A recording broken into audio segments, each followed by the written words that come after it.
ambient verbiage and some eloquent idioms like Holocaust and your sister's the bomb, an NSA in a comedy show could draw such a rapid and piercing response from the federal government.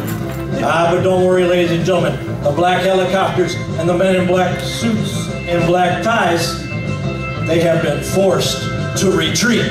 They're out of here.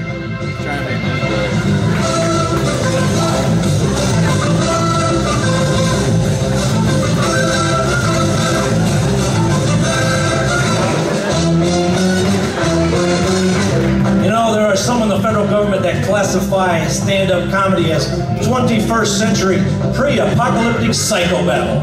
And tonight, the American Legion has rounded up 3 of the preeminent psychobabblers in the cosmos. Yeah, so ladies and gentlemen, don't worry. We have one comedian coming up now that is just off his tour of the penal colony continent of Australia. You may remember him as the Bear of Bettendorf. Ladies and gentlemen, Jared the Great Wahl.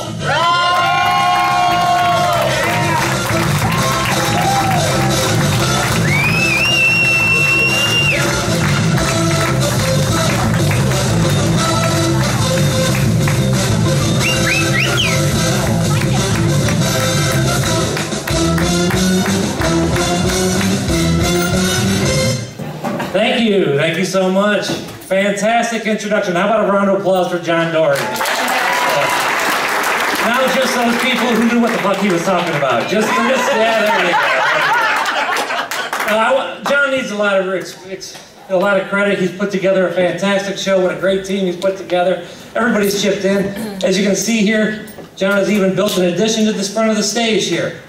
If you're familiar with John's work, especially with our Veterans Day parade next week, you know that so far John's built a tank that can't shoot, a helicopter that can't fly, and I guarantee you that stage ain't gonna hold my fat ass. So, I will be staying back here if that's okay. I was gonna ask, do we have anybody here from out of town tonight? But then I just thought how sad that Christmas letter's gotta be, right? Holy. Dear friends and family, while all of you were busy touring ball fields and amusement parks through the summer, I'm on a whirlwind tour of American Legion halls. This weekend is the 252. I met a gentleman named Red, ... Yeah, if you know Red, you know exactly what those dots mean. If you haven't met him, he's perfectly fine. Seems like he could be a bit of a biter. So, as I look around, I would be remiss if I did not acknowledge all the hard men and women that are members and have even served this country. So for those Legion members and for anyone who's served, thank you very much for your service. Greatly appreciate it. And we also, I don't know if Doherty got you here tonight by promising you a free honor flight, but those are free for you guys anyway, so you may want to have a negotiation with them. Speaking of honor flights, I actually had the privilege of going with my father where he served during the war. Was it July, I guess? I have to tell you, Canada is beautiful in the summertime. Hey, Dad's a coward, I get it. No, it was great. We had a great time. We got to do all the touristy things. Sadly, one night he did make me go to a strip joint. I didn't want to go, but he's like, I got to show you where I met your mother. Right out here. See, when you people hear stage 4, you're thinking of horrible cancer or some terrible disease. I'm thinking of a beautiful location of a love story where my family began, my sister was probably conceived, and I became a possibility. I gotta level with you people, that was a lie. That never happened. My dad is not a coward. He's one of the toughest people I met. And my mom is most certainly not some filthy whore from Canada. She's a filthy whore from Denmark. I had to set the record straight. If my mom found out, you're telling people I'm from Canada? Really? Dodge that bullet. But no, thank you so much. I have been traveling quite a bit. The sad part is, if I seem a little off, it's I'm a little jet lagged. Earlier this week, I was down in Mississippi, and I'm still trying to recuperate. And I know you're thinking, Mississippi? Isn't that Central Time Zone? Yeah, for you people. I was in the deep south part of Mississippi. So my brain is still convinced it's like 1952. Holy cow. As soon as they find out I'm from the North, they're like, have you seen the movie The Help? That's my biography. That's how I grew up. And I'm like, I can't relate to that movie. I have no idea what in the world you're... Okay, if you've seen the movie, the only thing I can relate to, years ago, a black chick dropped a deuce in my garage.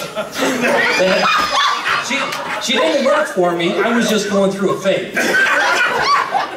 So, if you want a northern boy to relate to a southern movie, especially growing up in my house, 12 Years a Slave. Seriously, from 6 to 18, if my dad wanted something done, he didn't hire the help. That's the reason he had kids. And if I didn't do it, he would beat me until it was done. Sometimes a switch, sometimes the whole tree, whatever it took. He got his point across.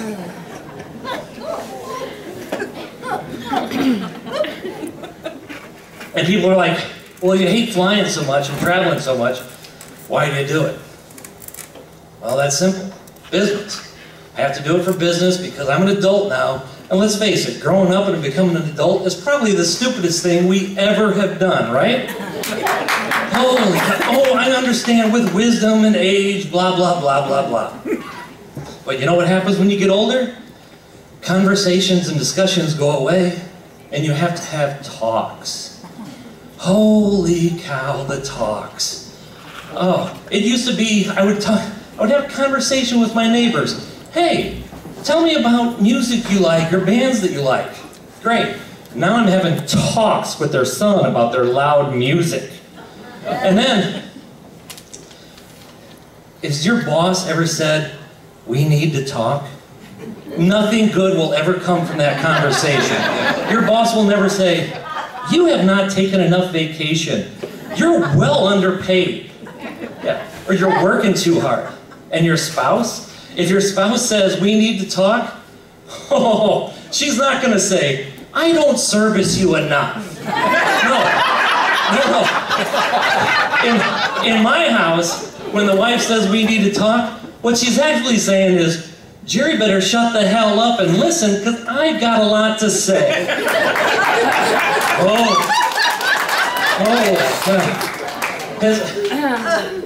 Has your wife ever yelled at you so long that you can actually feel the onset of Parkinson's? I mean, she starts yelling, I'm like, yeah, you're right. I'm just nodding my head. You're right, I screwed up. I shouldn't have done it. And the next thing you know, I can't stop. Just, yeah, you're right. And I don't realize it until she's actually left the room for 10 minutes and I'm still doing it. Yeah. And I can't stop. I'm convinced one of these times I'm going to make her so angry, I'm just going to go full-blown Rain Man. Just, definitely, 10 minutes to walk her.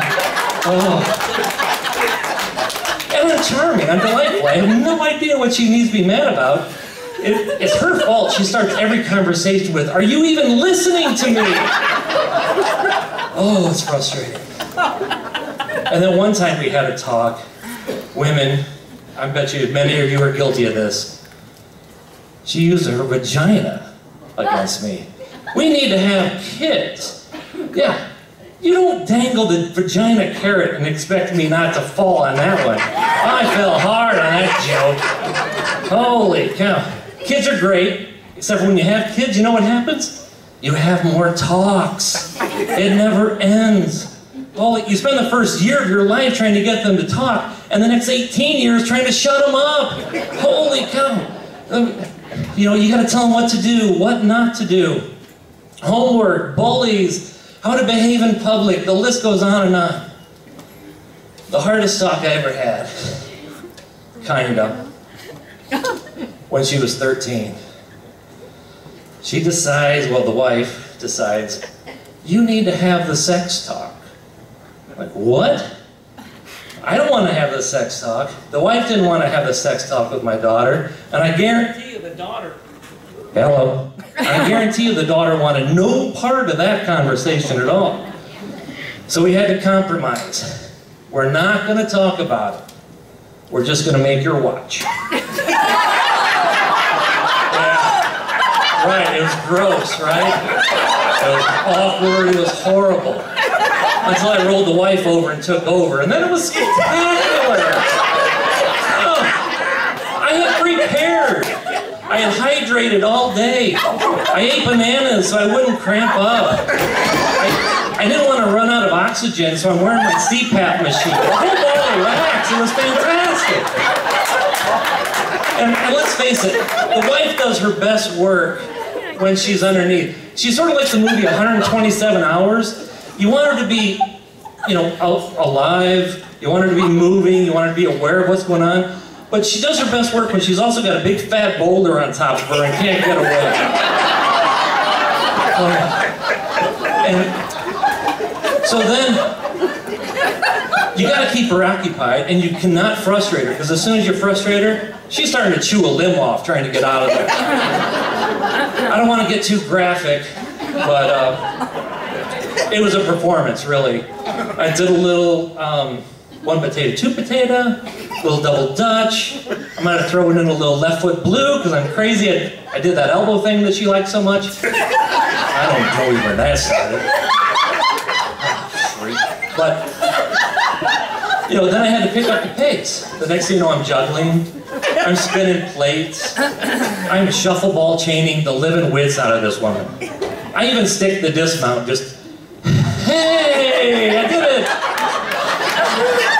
It was spectacular. Life lesson learned, right? And as I roll over to take my nap, and the wife and the daughter are walking down the hallway to make the wife's post-coital hoagie, I hear the daughter go, ew. That's not how I do it. And the wife follows it up with, that's not how anybody does it. I'll get you a book. And stay out of my top drawer.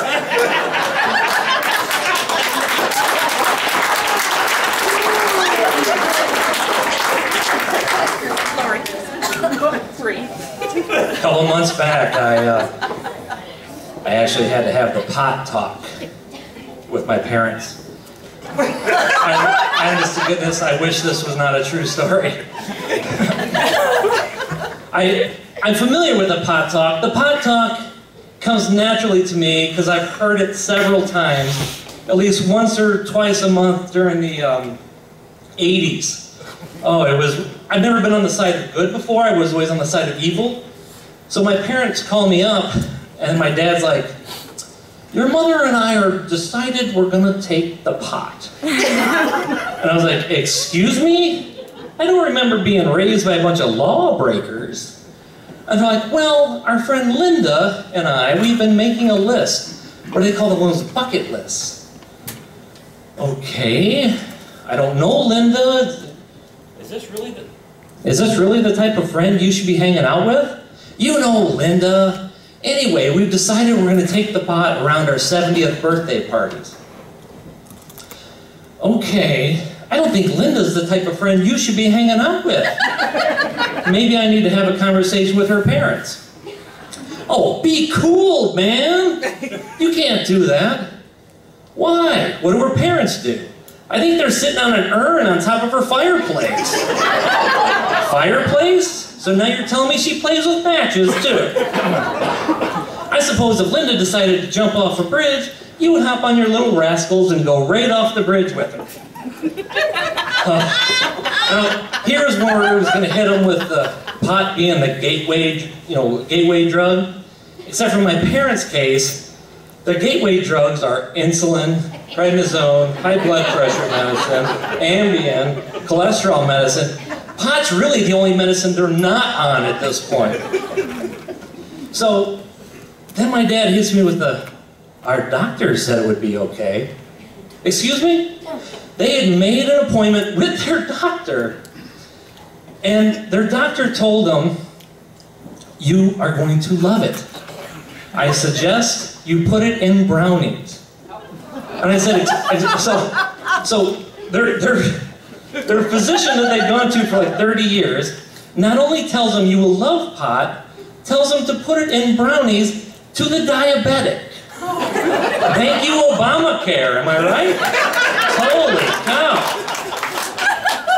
So at this point, I'm like, okay, they're 70 years old.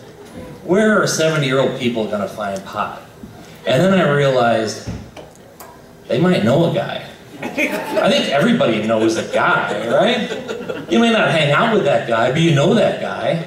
As I'm looking around the room, I think a few of those guys might even be here tonight. Hey, spark them if you got them, good for you. So I'm thinking nothing of it. They have a guy. I didn't even think of it. There's a friend of theirs they call grandson? Granderson. For future employment, we're going to refer to him as Granderson. He not only buys it, he makes it, he bakes it, and brings them a nice pan of brownies. My mom proceeds to get up and start cutting the brownies into tiny little squares and putting them in Ziploc bags. I'm like, Mom, you've got to be kidding me. How do you go from bake sale to distribution of marijuana in like 4 hours? Well, what are you talking about? This is no big deal. Well, in my day, when you take a large amount of marijuana, process it, and distribute it to your friends in small Ziploc bags, that's a felony. You are going to serve 10 to 15 years, probably the last 10 or 15 years you got in jail. I've seen the movies. I'm not coming to visit you. I don't want you all laying there in your lingerie with your new Orange is the New Black roommate or cellmate, whatever you're going to call him. No, that's gross.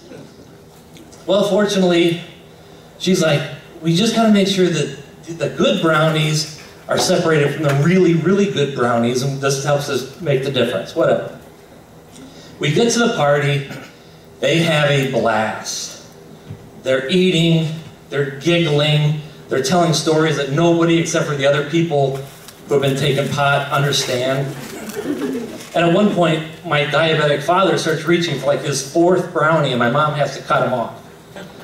And he's like, I'm not feeling anything, until it's time to leave.